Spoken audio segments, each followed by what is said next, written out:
Over the years, a cross-section of Ghanaians have held varied perceptions about the military depending on their encounters with these officers. While some believe the military officers are nice people, others think they are strict and disciplined, largely due to their training. Commanding officer at the 4 Infantry Battalion, Lieutenant Colonel Kwesi Wari Pepra, cited the recent incident at Ejura and says such public perception about the military worsened the matters at the time. For example, when the Ejura issue came up, you see, some of you journalists made it look as if it was fun for a soldier to just open fire and kill people because of the perception you have or they had. You understand? But if you're able to draw you closer to us, if we interact, you get to know us well, you get to understand the military, then you can appreciate some of these things when it happens. And then you also have the opportunity and the chance to contact us when incidents like that happen. Because a lot of people talk out of ignorance and from a layman's understanding.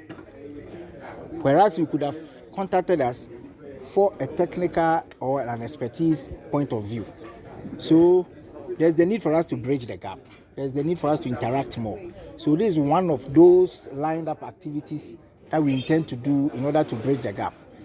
At times we go out as a battalion to help communities in a cleanup exercise so that we interact with the community, Kwadaso, Kokoso, and other areas. Although government and the military high command are working to provide accommodation for officers at the barracks, the 4BN is complementing these efforts by embarking on self-help projects. The command is seeking public support to complete some of its stalled projects meant to provide accommodation for soldiers. You see, we don't have enough accommodation that will go around the whole battalion.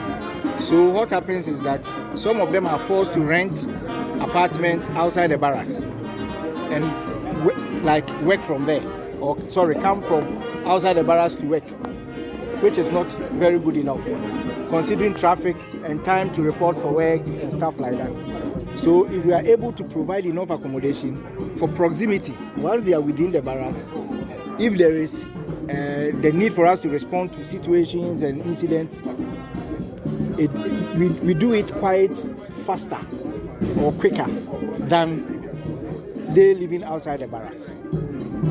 So it's a major challenge. The government is doing all that it can. We are expecting them to even put up some structures. The contractor has been around, but he's not started yet. They are building some in almost all the barracks. So they are making the effort, or they are trying. The military high command is also doing what it can also do within its capacity. So we too, at our level, try to also do to support whatever the high command is doing. The 4BN has also assured it will work closely with the Ghana Police Service to maintain law and order in the Ashanti region before, during, and after the Christmas and New Year festivities. I've always maintained a very good rapport with the police because whatever we are doing in terms of internal security is to support them. They have the sole responsibility of ensuring internal security. Ours is to support them. What happens is that we have coordinating conference, we meet them, and then we strategize if there is the need for us to deploy with them. Operation Calm Life is a joint military police patrol, and it is ongoing, it's 24/7. So that one is there. The rest, the police will have to do it whilst we sit behind and support them. If there's the need for us to support, we go through the necessary procedures and then we support them. But we are geared and ready for whatever comes. The 4BN organized a breakfast meeting with friends of the unit, which was on the theme Enhancing Civil-Military Relationship. Civilians were taken through some activities of the Ghana Armed Forces, which were interspersed with a display by military officers. Hafiz Tijani, Citi News, Kumasi.